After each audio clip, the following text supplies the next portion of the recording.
My friend called me up the other day, said that he'd located an abandoned apiary that's not been touched for 5 years. In this video, we're going to take a look inside each and every single one of those hives, see if there's bees inside there, see what they're looking like, see if we can identify any disease, and then come up with a plan to take these bees away. So on first glance, the beehives are definitely active. Can see the bees coming in, can see the bees going out, there's pollen going in there as well. My friend's already come and had a look and opened some of these hives, and I can confirm there is definitely bees inside there.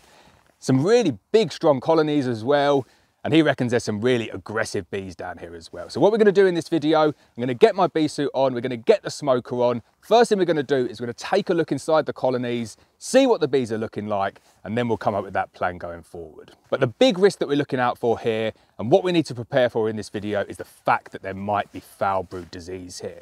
So we're looking for EFB, we're looking for AFB, and we're putting in place all of the measures to make sure that we don't transfer that to anywhere else across all of our apiaries. The final thing to say is we need to get in and do this intervention now. My recommendation here is that it's the middle of December at the moment. I said best to keep these bees in situ until say middle of April, get in there, do a full inspection without moving them, identify if there is any disease, but the landowner is not willing to do that. Need to get these bees out as soon as possible.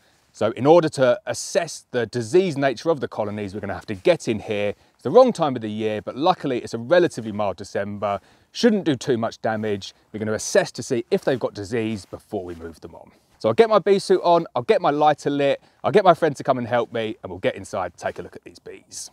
Right, you might notice a slightly different bee suit to normal, and that is all part of the disease control. I'm not going to come in here with my normal bee suit, because even if I go out and clean that bee suit afterwards, there is a risk if these colonies do have AFB, you can transfer it back to the car, back to your house, back to somewhere else, and then it can be transferred to your colonies. Chance of AFB though, it is very, very low. But in this video, we are going to go through, we're going to break the seals, look at the bees, take out some frames, see if we can see some brood, although it's highly likely at this time of year we're not going to see much brood, but you just can't take too many risks when it comes to disease. So let's get in, take a look at the bees. So these are the first two hives. We've got what looks like a bit of a bodged 14 by 12 on the left with a couple of supers on, and then a standard national deep with either a super on or an ick to bring that up to 14 by 12. The hives look a little bit battered, but wooden hives, they look like cedar hives. They're designed to stay outside. They're not rotten, so pretty good health, in fact, the hives there. You look over there though, over the top, and there's a few battered bits, some plywood nukes that didn't make it as well. So my friend's been here before, he's taken a look and got all the rubbish and stacked it in a pile over there. Quite a good advert really for cedar hives. You look at this one here, this is a plywood nuke, and that's been outside for say 5 years now, and that's rotten away. And then you look at the cedar nukes over here, and they're in really good condition. They're bleached because of the sun, and obviously there's a bit of wear on them as well. But they're solid and there's no rot, so really good advertisement for cedar beehives. So coming up to the next beehive here, nicely dotted around. Again, this one here looks like a 14 by 12 box, little bit of wear on it, still got a super on it, so we might find some honey in there. Lifted up off the ground, still got the brick on, everything in good condition. 3 beehives so far. Hopefully we're going to find some really good colonies of bees in here. On to our next colony here, and you can see something a little bit surprising down here, which is they've built wax underneath the box there. Really interesting to see what is actually going on there. I'm so excited to see this one. I'm going to leave this one till last because this really is going to be so interesting. You can see the wax there. They're completely open to the elements. But take a look, there's bees in there. So is that colony there as a result of a separate colony underneath the floor? Or is that just one big colony that's got a hole in the floor? You'll have to wait until the end of the video to see this one. We'll do this one last. And then the final colony here, it is just a polynuke, and there's no roof on the polynuke. My friend found this one before and the roof was all over the place. We're going to take a look in there as well, but if you pop this open, really, really interesting. Look how much they properlised that roof up. Don't like the light coming in from the top. This one's second to last, so if you want to see if there's bees in there, make sure you watch to the end of the video. So whenever you're working with colonies that you're not aware of the temperament, really good idea to bring a smoker. Bring a new hive tool or a hive tool that you can segregate. Don't use your normal hive tool. Obviously everything needs to be cleaned afterwards if we do find any foul brood. Give them a really, really good puff of smoke though. John, this is my friend here, he says they're going to be an aggressive colony anyway, so I know you all like watching me get stung, but we're going to do our best to limit the amount of stings that we take. We use a lot of smoke to do that. So we're just puffing that entrance there. The entrance block is in, so the first thing we're going to do is just take that entrance block out. Might get a few bees come out here. This is probably going to be really difficult to get out, really well propolized in. And I'm going to abandon that idea straight away because it is just way too propolized. So I'm just going to get in there, puff the smoke in as much as I can, give the bees a chance to get nice and calm. So first off, really interesting look inside the roof. I do think this is interesting. This has not been touched for 5 years. Look how wet it is up here. This is a really good indication of what's going on inside this colony. You can see there, we've got a crown board with holes on the top. There's going to be a lot of heat coming out of there, a lot of moisture. That's condensing on that roof, and it's showing that you've got liquid water sitting in that roof. Really good idea for you to get those closed up. Make sure that none of that water can come up to the top. Gives the bees good insulation. So let's get inside then, see what we can see. First thing, we've got a very friendly spider. So nice spider there, but look at the quality of that equipment. Loads of propolis on it, really good and solid still, so no rot at all. Right, so we'll look down into the colony then. First super, we've not seen any bees yet. I'm just gonna lever this one down. I can hear the bees though, they're getting grumbly inside. These are so well propolized, but there we go, that's the first super off. And it's a really heavy, heavy super. What's really interesting here and what you can see is crystallized honey. At first I thought maybe that would have been some drone brood or some larva, but it's not. It's definitely crystallized honey. That's been there for a long time. And then obviously what you can see there as well is that is some bees. And you can really hear the noise building on this colony now. I think when we take this super off, we're going to see a big, strong colony of bees. Right, next super off, same, that's full. So we've got 2 full supers of honey. And then we've got a colony of bees as well. Right, so we've got bees in the first one. That's really good. Nothing worse than coming and doing these videos and blanking. So we've got 1 out of 1. I'm just going to puff these bees though, because we don't know the temperament. They don't actually seem that bad. Some of my bees doing this, you'd be getting hammered by now already. But the smoke really, really does help. Right, so this is the first colony here. Really nice, big, strong colony. Covering 1, 2, 3, 4, 5, 6, 7, 8, 9, 10. 10 frames of bees. That's about as strong as you're really going to see them at this time of year. Nice local dark bee. They've been here for 5 years. They've not been touched. Looking at the bees though, can't really see any varroa on them. No deformed wing virus, but obviously that's not to say there isn't varroa. Chances are it's going to be a high varroa load in here. The bees are fanning. We're going to take out a couple of frames. Probably going to get a little bit grumpy because they're going to be so well propolized in. But we need to do this in order to check to see if there's foul brood here. Leaving them here isn't an option, and I'm not willing, and my friend's not willing to move them away to another apiary at this time of the year if there's any risk of foul brood. Relatively warm today though, you can see the bees, they're not tightly clustered, they're moving over the frames. We can get inside here, take a look, see what we can see. So as you can see, look how tight these are, really propolized together. If you were to go in there and just lever that out, almost certainly going to break the lugs. So you need to be getting in there and doing it like this. There's not much space to do it, but you've got a much better chance of breaking a seal like that than doing it on the lugs. If you need to get in there as well, you can chisel down into this bit here. This is the kind of thing you need to do in spring, but just look how tightly packed those frames are. Just need to take your time on it. Don't go in here and do it. You need to get these frames out. Right, we're in the business. So there is the first frame that we've managed to get out. Can't see anything sinister on there. I know around here it does look a little bit dodgy, but this is just pollen. This is just cap stores. No brood in here. Can't see any eggs in here either. Right, so I've been through all of this colony now, pretty much all the frames in the centre. I'm not going to go to the outer ones because it's quite clear that there's no brood in here. What you're seeing here though does look a little bit alarming, but it is just a mixture of pollen and crystallised stores. They're going to work their way through that. Obviously this is an area, a little bit of concern here, but there's definitely not any foul brood in there. This here is just honey, you can see, really nice honey. So we're going to put this colony back together again. Unfortunately there's no brood in this one, so we can't sentence it either way. But we've done the minimum, we've gone in, we've checked. We've not identified foul brood, but unfortunately we've still not ruled it out. Right, so what we're going to do with this colony then? Not really a huge amount we can do. We've gone in, we've tried to find some brood. There's no brood at this time of the year.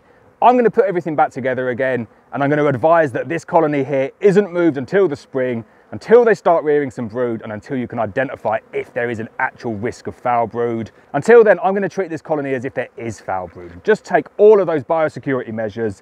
I'm not going to burn my suit, but I'm going to go and give it a really, really good wash. Definitely get that hive tool, get that clean as well. The gloves are going to get thrown away. Much easier to err on the side of safety than to risk anything nasty. Like I said, just for clarity, we've not identified foul brood, but we've definitely not ruled it out.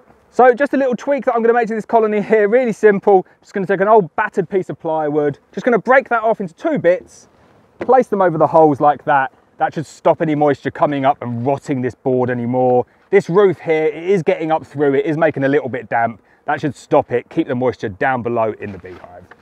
Right, next colony then, we're going to get inside this one. No supers on this one, but we're going to get inside, take a look, see what the bees are looking like. Maybe get some frames out of this one as well, just to check for brood. But if they're all showing no signs of brood, I'm not going to go through all of them and disturb them, because my recommendation is going to be that they need to stay here for a few more months until they're all back into brood season. So interesting, this one here, they've had some fondant at some point. You can see the leftover package in the roof. And then you go over to the roof and you can see they've started building some comb up here as well. You can see life down there, so I'm going to pop this one open, see if we can see some bees in here as well. Same again, little bit of smoke, top and bottom. And this one here looks so much smaller. Doesn't mean there's not a big cluster of bees. And what I'm going to show you with this one is if you're seeing this in your colonies, you're seeing not many bees here, the first place to look, see if you can crack the floor and you lift the floor up like that, and that is where you're going to see a colony. It's always good just to take a check underneath. This one here, much smaller, maybe a late season supersedure. Let's get inside, see what we can see.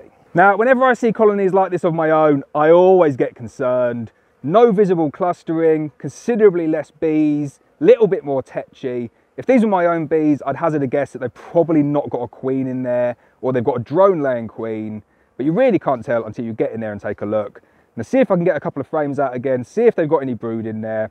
Maybe we'll see the queen. Hopefully we don't find any foul brood. So just because, my friend, this hive here was actually completely collapsed when they first came along and saw it, fallen off the hive stand, it was in pieces, and that makes real sense from what we're seeing here. Much weaker colony, probably didn't have a watertight, warm hive in order to build up. But how resilient are these bees? If we go in here, we see some brood, we actually see some bees, maybe the queen. They've had to live in a very substandard hive for a number of years with lots of water ingress. Right, first frame out. Really looks very odd. You don't often see this in here. This looks to me like crystallized stores. Like I say, you don't often see this in a hive where you get so much kind of crystallization of stores like that. Shows that they've been working it a little bit down there, but up here it's getting more and more difficult for them to work. So chances are the stores are going in there, they're crystallizing, the bees are going out, they're foraging more, and this stuff up here, just nice capped liquid stores, is so much easier to work, and they're just neglecting the crystallized stores down here. Nothing sinister though, it's definitely just honey. I'm going to scrape a bit of it out just to show you that now, because this is present on all of the hives we're seeing at the moment. Just better to be safe than sorry. Take a look, see exactly what it is, but I'm pretty sure it's just crystallized stores. So it's really hard, rock solid. So you can see here now, much smaller colony, nothing kind of to the right hand side here. So we've got 1, 2, 3, 4, 5, maximum of 5 frames of bees here. It's about a nuke's worth of bees. And still nothing I can see in the way of brood. Lots of capped stores over here again, solidified capped stores that the bees aren't working very well. No sign of any brood. Wouldn't expect it really at this time of the year anyway, especially with local bees. They do tend to go through longer broodless periods. And there we go, there's the queen. So you can see the queen in the middle there. Not the biggest queen. Don't want to say she's a runt queen, but she's definitely not a very big looking queen. Like, you look at that, if I was looking at that in my own colony and I saw that over winter, I would probably say that was a runt queen. The fact that there's no brood in here as well, the fact that it's a very small colony, if I had to make a guess, I would say that this queen here is a runt queen, not mated, and this colony here may well fail going into winter. So John, if you want to mark this one, if you want to give it to someone else, that would be good. Keep the good ones for yourself, but that is a very small queen. Like I said, I reckon she's not mated. Late season supersedure, which you do tend to get a lot in wild colonies because they need that break in order to keep the varroa levels down. I can't even see that queen. Can't see it? Even though you're pointing it out with the queen. So the queen's there. So I'm going to put this one back together as well. No brood in this one. We found the queen. much smaller colony. Again, my advice will be the same. Don't move this one until April, until you see some brood and you can confirm that there's no disease. Right, so that's 2 hives down, 2 hives with bees in it, no AFB, no EFB, nothing sinister found yet. Let's go and take a look at some of those other colonies up there, see if we can find anything interesting. Right, we're on to hive number 3 then. Let's get inside, see if there's any bees in there, see if there's any honey in the super, see if we can see some brood or the queen. Again, very, very heavy roof. You can see it straight away. Look at all that moisture that's coming up into the roof, sodden with water. It's because the crown board vents are left open and it's not coming out the side. So you can feel that in that roof already, absolutely soaked. And you can feel it in the crown board as well. The crown board's really light because it's gone through that wet and dry cycle. Onto the super here, no bees in the super, but you can see a couple just popping up now. You can see the water damage on these frames here, these dark edges. That's showing all the moisture is sitting in here, making it dark. But it looks in relatively good condition. Right, we've got a bit of honey in this one as well. Not full, probably 6 or 7 frames. All really nice equipment though. Wooden framed wire queen excluders, my favourite. And then again, we've got some bees over here. So like I said, I'm not going to go through every single one of these now because it's quite clear that all of these are the same bee. They've been here for 5 years. There's no point me going through and disrupting them. This one again, quite small, not as big as the first. 1, 2, 3, 4, 5. Call it 6 frames of bees. You've got all of this crystallized honey, probably as a result of all the Himalayan balsam around here as well. But very, very similar what you're seeing on all of the other colonies here. I wouldn't say it's an overly small colony, but I'd say it's probably about average for the local strain of bees around here. And they're not too aggressive. Like I've not taken a single sting yet. I've got a couple of rips in my gloves as well where I've been ripping things open. They're not too bad, these bees at all. But I'm going to close these ones back up, see if we can go to those exciting hives at the end, see if we can find any bees in those. Right, this is the one that is so packed away. Like I just can't believe the brambles and stuff getting to this one. And as you can see, it's a Payne's polynuke and the roof has blown off. So unfortunately, the bees have only had this clear plastic polyboard to work with. Let's take a look though, see what they've done underneath this polyboard, see how much propolis is underneath it. Now, you've got to feel a little bit sorry for these bees. Look at the level of propolis that they've put in there just to try and give themselves a little bit of respite from that sun that's coming in there. Bees like dark places, like tree cavities. They do not like roof lights or light coming into the hive at all. And you can see that from the copious amounts of propolis that they've used to try and seal that up. Now, I'm not going to be unfair on these bees and start opening them up because I really do think that could wreck them. We're going to have to give them a little bit more time than that. The benefit that we're going to get from checking is very minimal considering that there's no brood in the rest of them. This is just a very small colony. You can see it over in that corner there. My recommendation for this one is get a nice solid roof on it and assess it again in the spring. But just check out all of that propolis. Absolute gold mine in terms of the amount of propolis in there. Right, here's the one that everyone's been waiting for, including me. Looks like a big colony. Maybe it's 2 colonies. We're going to take a look underneath first and see if there's any connection between that colony underneath and the colony in the brood box. Maybe there's just a gap there. They ran out of space, but they're doing so well. It's been really mild this autumn, going into winter, but they have no protection down there. They're living with the rain. They're living with the wind. Very, very hardy bees. I'm not going to go in there and start breaking the frames open, but I'm going to get in and try and get a real close look to see what they're looking like. Right, here we go. Let's take a look at this colony here. It's a national deep box with an econ top, turning it into a 14 by 12. It's got 2 supers on it. Looks in really good condition. This one here, probably the best condition out of all of them. But what really interests me about this colony here is the fact that there is comb sitting underneath there. Now, I don't know if this comb here is connected into the brood box and it's just an extension down. I'm going to try and get under there now and have a look with the camera.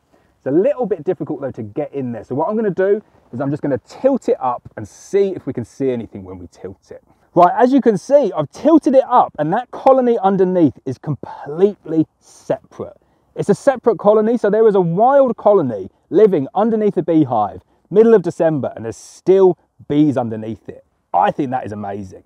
So I'm going to take this colony off here. I want to get down and have a look at that colony whilst doing as minimal damage to it or disruption to it as I possibly can.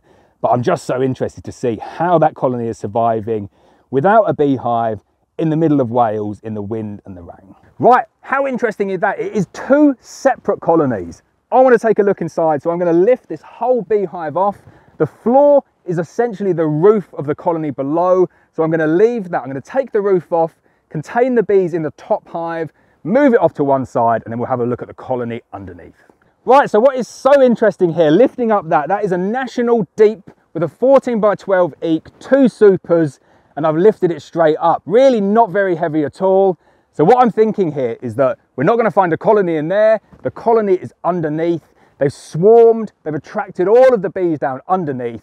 My guess is now we're not going to find a colony in there, but do stay tuned to the end of the video because we will check in that one, see what we can find. But now we're going to take a look at this colony down here, see how they're surviving in the wild. Right, so there's lots going on here, really, really interesting. On the floor of the colony, we've got sawdust, really fine sawdust, absolutely loads of it. Got lots of rotten wood knocking around as well. And then to the left over here, we've got what is clearly a badger set. So again, what I'm thinking here is the badgers have come along, they've attacked the beehive, the bees have gone away, the queens maybe come out, the badger's gone in, they've eaten all the honey, they've eaten all the wax in the beehive that we'll take a look in at the minute. And then the bees have just come back and clustered underneath, made themselves a new home down there, and the badger's gone off, tummy full of honey, and left them to it. Obviously, can't prove that that's happened, that's just what I'm thinking. Really keen though to get in here, have a look at this colony because it does look really nice and strong. Right, and there we go, a wild colony of bees. Take a look at that, that is absolutely fantastic. Take a look at that, a wild colony of bees, not been touched for 5 years, surviving in the wild in North Wales. We're not going to move these because we think it might be a disease risk, but we're definitely going to make their home a little bit easier for them over the next few years. But how about that? You do not see that every day. Bees are fantastic, incredible creatures. Right, so what we're going to do with this colony, I'm going to put this one back down. I'm going to go and have a look into that hive and see if there's anything in there. I'm guessing there's not going to be anything in there. And if there's not, we're going to somehow transport these bees into there just to keep them a little bit warmer over winter, just to get them through.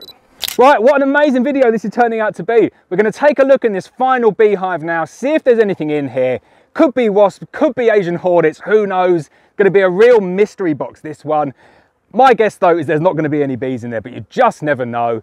Let's take a quick look down and see if we can see anything. Right, so an empty super, lots of damage, real weird smell in this one. It's not foul brewed, it's the smell of fermenting honey. So the bees, like I said, they could have abandoned it at some point. Definitely got some sort of damage in there, whether it's mouse, whether it's badger, something's had to go at that one. So I'm going to pop that one over to the side. Again, next super, lots of damage, really light, nothing in it. Something's had to go at that one as well, or the bees have abandoned it.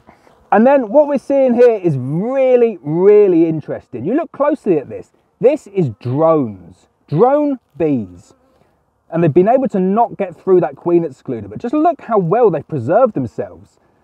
5 years since anyone's been in here. These drones are just sitting there, lots of wasps. Something's happened to this hive, something's killed it very, very quickly. Maybe we can see what it is when we open into the brood box. So you can feel this one really has struggled with the moisture, very wet, very fragile, a lot of rot in it. And I'm just going to take open a couple of frames here. Right, so this tells me everything I need to know on this frame here. Look what we've got. We've got a cluster of dying bees. You see this happens when a queen supersedes late in the season, like we've got this cell over here, whether this was last year, year before, we don't know. We've got a couple of cells on there. You've got a small cluster of bees. Leads me to believe what happened is late in the year, the queen superseded herself, realised there was nowhere to go, came back underneath the colony. Maybe she was a clipped queen. That often happens with clipped queens. The new queen that was in the hive didn't mate. The cluster dwindled over winter, and then you get this little cluster of bees and the new colony underneath. That's what I reckon happened to this colony. Right, so what am I going to do? Only thing I really can do with this one here is I'm going to move all of the frames out of the brood box. I'm going to put the brood box back onto the existing location where the bees are. I'm going to transfer them over, just lifting up that floor. Hopefully they fit in the brood box. That's going to give them the best chance of getting through winter. And then we'll cut to the end and I'll tell you what I recommend for all of these colonies. Right, what you can see there looks like a wax moth larva. That's what you're expecting to see. Not going to be a small hive beetle because we're in the UK, but that is what a live wax moth larva looks like. Be very, very surprising not to see something like that here. Nothing to worry about though. Obviously, if you're going to use these beehives again, I'll be recommending that all of these frames are burnt, or the very minimum melted down, get all the wax out, clean them in caustic soda, completely start again. This here though, wax moth larva, nothing to worry about. Right, so all I'm going to do, I've got the wild colony here. I'm going to place this brood box on there. I'm not going to worry too much about finding that queen. I'm not going to put a floor in there. I'm just putting that brood box on, and then we're just going to try and rest this colony directly into that brood box. Right, I know that's not perfect, but what I'm going to end up doing with this colony, and I'll do it with my friend John later on in the year, is we'll cut those frames apart, we'll bungee them into some real frames, we'll put them into a beehive, but you're not going to do that in the middle of December. It's just too disruptive for this colony. And again, I know I've got a big vent up here, not good for the bees. I'll cover it up as best as I can, but if you look at the way they were before, compared to how they are now, this is going to see them through, give them a little bit more protection from the wind and the rain. Hopefully we can see them through until spring.